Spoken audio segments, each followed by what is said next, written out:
Alors, j'ai décidé de faire un petit supplément à propos de ce fameux potentiomètre ALPS, le gros potentiomètre qui a des caractéristiques assez exemplaires au niveau de la similitude entre les pistes. Et là, j'ai dessiné ce qu'il y a sur les pistes en tant que euh, système résistif qui est imprimé sur le circuit. Alors, en vert, c'est là où est le contact du curseur. Là, c'est un simple court-circuit, c'est une piste conductrice standard. Ce qui est en bleu correspond à la zone résistive, qui a une forme particulièrement étudiée. Et ce qui est en rouge, ce sont des pistes conductrices. Donc il y a simplement les contacts des deux extrémités et des pistes conductrices ici et là qui font partie du système résistif et qui l'ajustent. Alors je suppose que ces parties-là sont communes à toute la série de potentiomètres et simplement la taille du système, la taille des zones résistives varie pour plus ou moins englober ces parties-là en fonction de la valeur du potentiomètre. Plus la valeur du potentiomètre sera faible, plus la zone conductrice risque d'être un peu plus grande. Alors, j'ai repris ici les valeurs en ohms entre le curseur et cette partie-là. Et on voit que c'est très fortement non linéaire, c'est un potentiomètre de 10K, et on voit que déjà en un quart de tour, on a seulement 80 ohms. Et là, ça augmente assez vite jusqu'ici, et cette partie-là est en gros une valeur résistive assez faible, et la non-linéarité, c'est-à-dire l'augmentation de la partie résistive à cet endroit-là, est due à la réduction de la section ici. Simplement, on a moins de matière résistive en parallèle qui fait que ça diminue la valeur globale. Et cette piste ici va encore faire diminuer la zone ici pour obtenir une zone de basse résistance. Ici, elle est linéaire, ce qui est à peu près logique vu la forme de cette zone-là qui est parallèle. Donc ici, on a une forme constante avec des propriétés à peu près équivalentes. Donc ici, on est linéaire sur une très faible valeur. Ensuite, on passe à une valeur où l'augmentation va être graduelle, non linéaire, due à un rétrécissement de la section.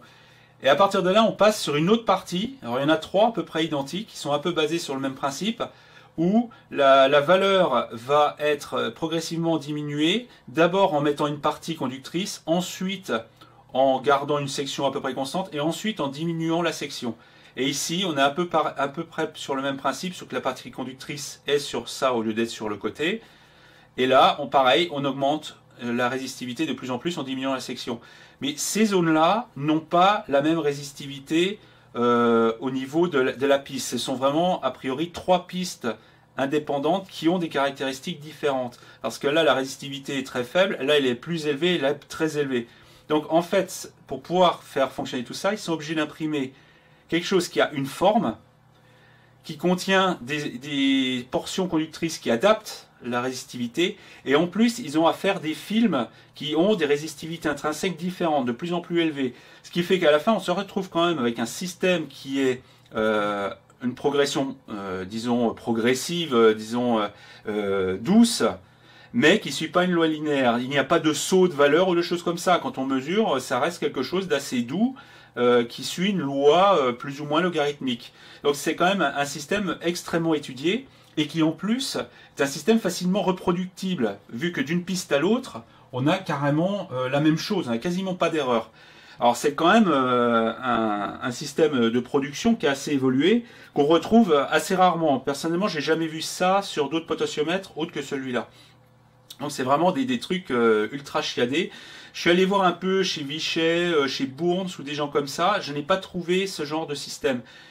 Par contre, on peut leur demander des pistes spécifiques avec une forme spécifique sur demande, ce qui est en fait une gravure résistive sur un substrat céramique. Mais ça, ce sont des commandes spéciales. Je pense que c'est ça un peu qu'ils ont fait, sauf que c'est pas la céramique, mais c'est à peu près le même principe. J'ai vu aussi que chez Vichet, sur demande, on peut demander une tolérance sur l'égalité entre les deux pistes, qu'ils appellent la linéarité interpiste. C'est ce que j'ai mesuré avec l'oscillo. On peut leur demander sur commande, par exemple, 2% de tolérance entre les deux plaques au niveau du positionnement. Pas au niveau de la résistance globale, qui elle n'a pas grande importance, mais au niveau du rapport de division du pont diviseur que constitue chaque piste du potentiomètre. Donc voilà, c'est en fait un simple système résistif évolué qui joue sur la géométrie, qui joue sur des courts-circuits ici ou là pour adapter le système. Alors, je suppose que c'est facilement reproductible pour obtenir la même chose d'une piste à l'autre. Ça suit une loi qui est tout sauf évidente, mais qui est à peu près ce qu'on cherche. C'est incroyable de voir à quel point un quart du potentiomètre ici représente quasiment rien par rapport à la résistance totale. Le premier tiers, c'est 1,5 kΩ, c'est-à-dire 1/20 de la résistance totale. Donc on voit que vraiment la loi logarithmique est extrêmement poussée. Hein. On voit aussi par ça qu'un potentiomètre linéaire va poser des problèmes si on l'utilise en commande de volume. On risque d'avoir une zone qui ne sert à rien et une zone qui va être trop sensible. Ok. Alors une autre précision que je voulais faire là-dessus, c'est j'avais dit que les Japonais et les Européens, les Occidentaux et les Américains n'avaient pas les mêmes notations au niveau des lettres et des préfixes qui sont mis sur les potentiomètres pour dire quel type de loi les potentiomètres suivent. Ça par exemple c'est un P11 de chez de Vichet, ou anciennement Sfernice, et là c'est 47K à 20%. Alors quand on fouille un peu sur ces règles, c'est en fait une vraie jungle.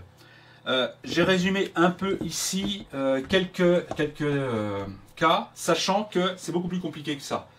En Europe, c'est facile, ABC pour linéaire, logarithmique et antilog. Aux États-Unis, il y a deux systèmes. L'ancien, qui est AC et F, et le nouveau, qui est BA, dire l'envers de l'européen, mais qui est comme le japonais, qui lui-même est l'envers de l'européen, sauf pour Vichet, qui lui garde la même ancienne notation pour le linéaire, à une notation L ou W pour le logarithmique et une notation SF pour l'antilog. C'est pour ça que ça, qui est un truc américain récent, qui devrait être en loi B, est en fait en loi A parce que c'est fait par Vichet. Donc c'est super tordu. Et il y a encore plus délirant, c'est que ici on voit que c'est 47K à 20%. Alors ça, le 20% ici, c'est la tolérance de la piste globale. Mais si ça avait été par exemple, L, c'est 20% indique le pourcentage de résistance à mi-course, et pas la tolérance. Donc c'est encore plus tordu que ça. Mais néanmoins, par rapport à l'Europe, le Japon, lui, conserve quelque chose qui est inversé. Par contre, qui est comme le nouveau système américain. Celui-là qui est dit en 10K, X, alors lui, il est logarithmique, mais il doit avoir sa propre loi particulière. Hein, lui, il n'est pas tout à fait logarithmique, il est une loi audio plus douce. Souvent, les logarithmiques sont constitués de deux zones linéaires pour faire un peu comme si c'était logarithmique. Ces potentiomètres audio, eux, ont une loi qui est beaucoup plus courbe et ont des suffixes spécifiques à chaque marque. Et c'est beaucoup plus embêtant. Donc voilà, ça c'était pour préciser le fait que la notation, c'est plutôt difficile de s'y retrouver. Et le plus simple, c'est de mettre le potentiomètre à mi-course et de mesurer la résistance et voir si on est à la moitié ou si on est vraiment d'un côté ou de l'autre. Ce qui permet de séparer le fait qu'il soit linéaire ou logarithmique. Donc voilà, un petit supplément sur ces potentiomètres évolués. Donc je ne sais pas s'ils sont toujours fabriqués, mais si on peut trouver ce genre de modèle avec 6 étages, ce serait assez idéal pour pouvoir régler le volume d'un système multivoie sans vraiment se poser de questions sur l'équilibrage des niveaux. Et voilà.